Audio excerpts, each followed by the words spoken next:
الحمد لله نحمده ونستعينه ونستغفره ونؤمن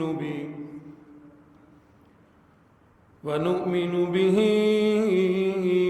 ونتوكل عليه ونعوذ بالله من شرور أنفسنا ومن سيئات أعمالنا من يهده الله فلا مضل له ومن يضلله فلا هادي له ونشهد أن لا إله إلا الله وحده لا شريك له ونشهد أن سيدنا وسندنا ونبينا وشفيعنا وهادينا ومرشدنا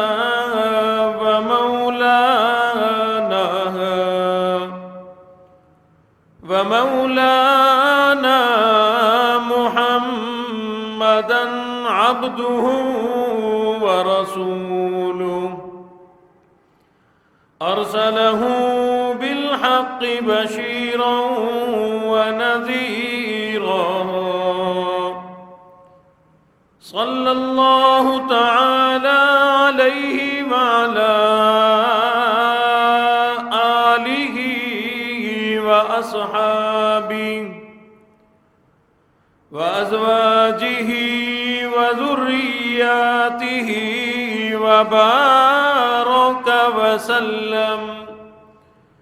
وسلم تسليما كثيرا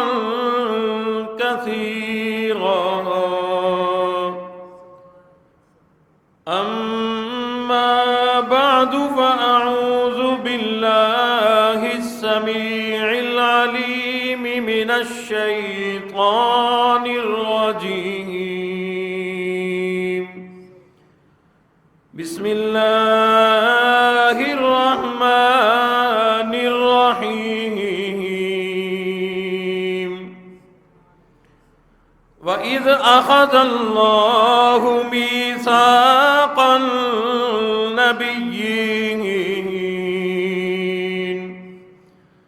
لما آتيتكم من كتاب وحكمة ثم جاءكم رسول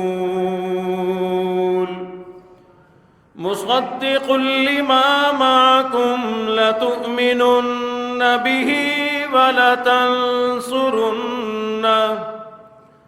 قال أأقررتم وأخذتم على ذلكم إصري قالوا أقررنا قال فاشهدوا وأنا معكم من الشاهدين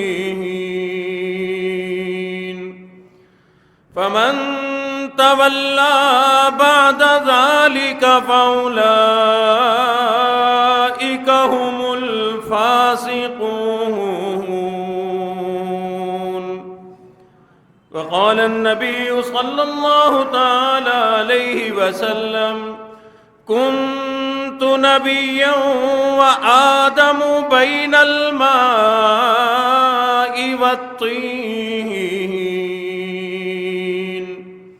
صدق الله مولانا العلي العظيم وبلغنا رسوله النبي الكريم ونحن على ذلك لمن الشاهدين والشاكرين والحمد لله رب العالمين. اللهم صل على محمد وعلى آل محمد كما صليت على إبراهيم وعلى آل إبراهيم إنك حميد مجيد. اللهم بارك على محمد وعلى آل محمد كما باركت على إبراهيم وعلى آل إبراهيم إنك حميد مجيد.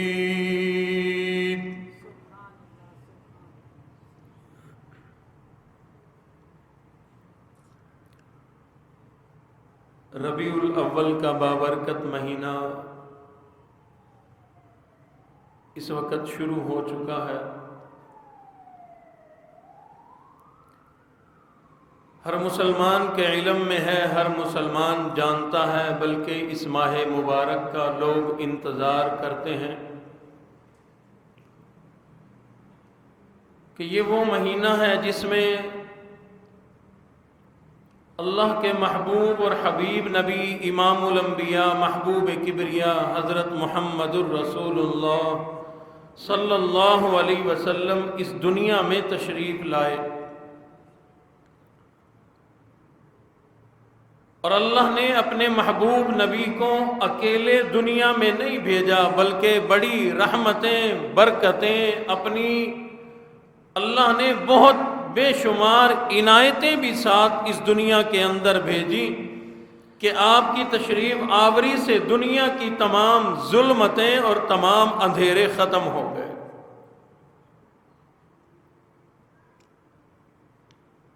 ہر مسلمان جانتا ہے کہ تمام نبیوں کی بڑی عظمت، بڑی شان،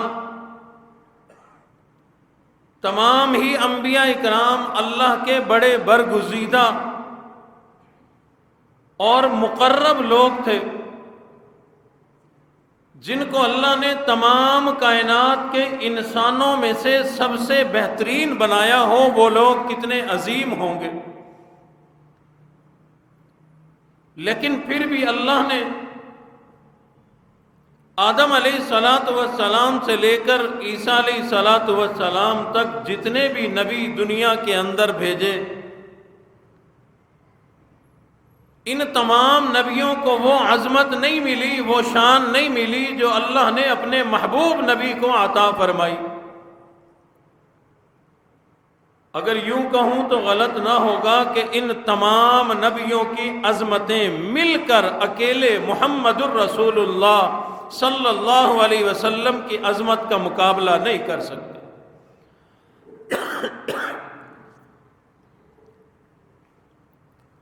اور بلکہ باقی نبیوں کے ساتھ تو معاملہ یہ ہے، آدم علیہ السلام دنیا میں آئے اکیلے ہیں، اماں حوا سے بچھڑے ہوئے ہیں، ملاقات ہو گئی. پھر اللہ نے اولاد کا سلسلہ جاری فرمایا، اولادیں ہوئی، اولادیں جوان ہوئی، ایک قوم بنی. تو لوگوں کو پتہ چلا کہ آدم جو ہے یہ صرف آدم نہیں بلکہ آدم صفی اللہ ہے، یہ تو اللہ کے نبی ہیں. شیس علیہ السلام یہ آدم علیہ السلام کے بیٹے ہیں، نبی بنے. جب تک تاج نبوت اللہ نے نہیں اڑایا لوگوں کو نہیں پتا کہ یہ جو ہمارے ساتھ کھیلا کرتا تھا، ہمارے ساتھ باتیں کرتا تھا، جوانی ہم میں گزاری، ہمیں پتہ ہی نہیں تھا یہ تو آنے والا نبی تھا. اللہ نے اس کو نبی بنا دیا. نوح علیہ السلام نبوت سے پہلے لوگوں کے علم میں نہیں کہ یہ نبی ہے، اللہ تو جانتے ہیں، لیکن جب اللہ نے نبوت عطا فرمائی، انہوں نے جب اپنی نبوت کا اعلان کیا کہ لوگوں پڑھو لا الہ الا اللہ نوح نجی اللہ، تو لوگوں کو پتا چلا کہ یہ اللہ کا نبی ہے۔ ابراہیم علیہ السلام دنیا میں رہے، بچپن گزارا، جوانی گزاری، لوگوں کو پتا کوئی نہیں یہ عظیم آدمی آگے آنے والے دنوں میں یہ نبی بن جائے گا، یہ رسول بن جائے گا۔ لیکن جب اللہ نے تاج نبوت اڑا دیا، لوگوں کو اس وقت جا کر پتا چلا یہ تو اللہ کا نبی ہے۔ اسماعیل علیہ السلام بھی ایک عرصہ لوگوں کے اندر گزارا، لیکن لوگوں کو پتا کوئی نہیں یہ آنے والے نبی ہیں۔ تاج نبوت اڑایا گیا، لوگوں کو پتا چلا۔ یوں ہی موسیٰ کلیم اللہ، عیسیٰ روح اللہ، تمام کے تمام انبیاء کرام کا یہی حال ہے۔ تاج نبوت اوڑھنے سے پہلے لوگ جانتے کوئی نہیں، لوگوں کو پتا کوئی نہیں یہ آنے والا نبی ہے، یہ نبی بنے گا، یہ رسول بنے گا۔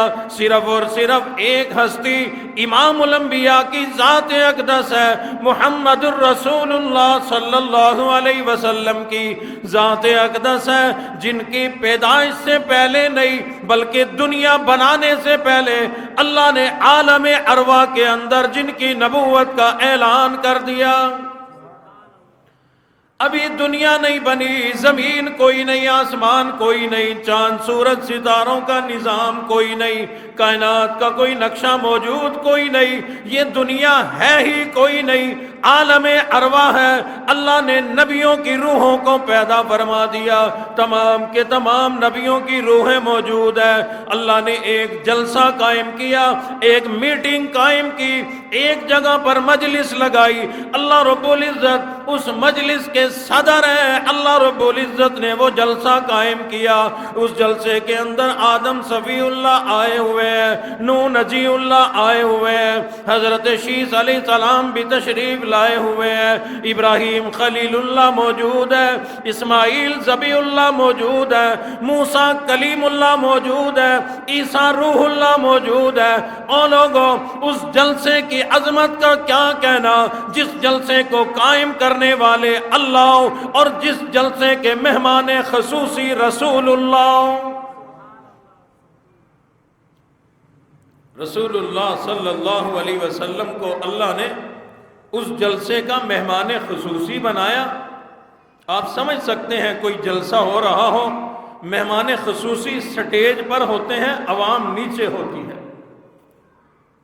اللہ نے وہاں جلسہ قائم کر کے نبیوں کو، تمام کے تمام نبیوں کو، رسولوں کو، پیغمبروں کو اپنے محبوب نبی کی عظمت بتلا دی۔ یعنی اللہ نے یہ کر کے دکھا دیا کہ اے انبیاء کرام کی جماعت، تم تمام کے تمام میرے نبی کے مقابلے میں، امام الانبیاء کے مقابلے میں عام عوام ہو۔ جلسہ ہوا، اللہ نے تمام نبیوں سے ایک وعدہ لیا۔ قرآن مجید میں خود ارشاد فرما دیا، پروردگار عالم نے فرمایا وَإِذْ أَخَذَ اللَّهُ مِيثَاقَ النَّبِيِّينَ، اللہ نے عالم ارواح میں تمام نبیوں کی روحوں کو جمع فرما کر ایک وعدہ لیا، ایک میثاق لیا، ایک عہد لیا، ایک قول و قرار لیا۔ کس بات کا قول و قرار لیا؟ اللہ نے فرمایا اے تمام کے تمام انبیاء کرام کی جماعت، آدم صفی اللہ، نوح نجی اللہ، اے یوسف علیہ السلام، اے ابراہیم علیہ السلام، اے تمام کے تمام انبیاء کرام کی جماعت، تم لوگ دنیا میں جاؤ گے، اپنے اپنے زمانے میں تمہیں دنیا میں بھیجا جائے گا، تاج نبوت اڑایا جائے گا، تمہیں تخت نبوت پر بٹھایا جائے گا۔ لما آتیتکم من کتاب و حکمہ، تمہیں نبوت ملے گی، کتابیں ملیں گی، آسمانی کتابیں تم پر نازل ہوں گی، جبرائیل میں اللہ کا پیغام لے کر آیا کرے گا، اللہ کا فرمان لے کر آیا کرے گا۔ میں اللہ تمہیں دنیا میں عزت دوں گا، عظمت دوں گا، نبوت ملے گی، رسالت ملے گی، لیکن اپنی نبوت کے زمانے میں تم نے ایک کام اور کرنا ہے۔ نبوت تمہاری ہوگی، رسالت تمہاری ہوگی، زمانہ تمہارا ہوگا، لیکن اس زمانے کے گزر جانے کے بعد جب تمہیں تمہارا زمانہ ملے گا، اپنے اپنے زمانے میں ایک کام تم نے یہ کرنا ہے کہ جب تمہارا زمانہ گزر جائے گا، ثم جاءکم رسول، تمہارا زمانہ ختم ہوگا، پھر ایک نبی آئے گا، بعد میں ایک نبی آئے گا، ثم جاءکم رسول، تم سارے نبیوں کا زمانہ ختم ہو جائے گا، تمہارا دور ختم ہو جائے گا، بعد میں وہ ایک نبی آئے گا۔ اور لوگوں توجہ کرو، اللہ نے فرمایا تم سب آ چکو گے، بعد میں وہ آئے گا، ثم جاءکم رسول، تم سب کے بعد آئے گا، یعنی مفسرین نے لکھ دیا یہاں ثم جاءکم، بعد میں پھر آنے کا مطلب یہ ہے کہ سب کی نبوت ختم ہو جائے گی، پھر ایک ہی نبی ہوگا۔ یعنی اللہ نے یہاں پر ختم نبوت کا بھی اعلان فرما دیا کہ جب وہ آئے گا، تم آ چکو گے سارے، تمہارے بعد آئے گا، ثم جاءکم رسول، پھر جب وہ نبی آئے گا اس کے بعد کوئی اور نبی نہیں آئے گا۔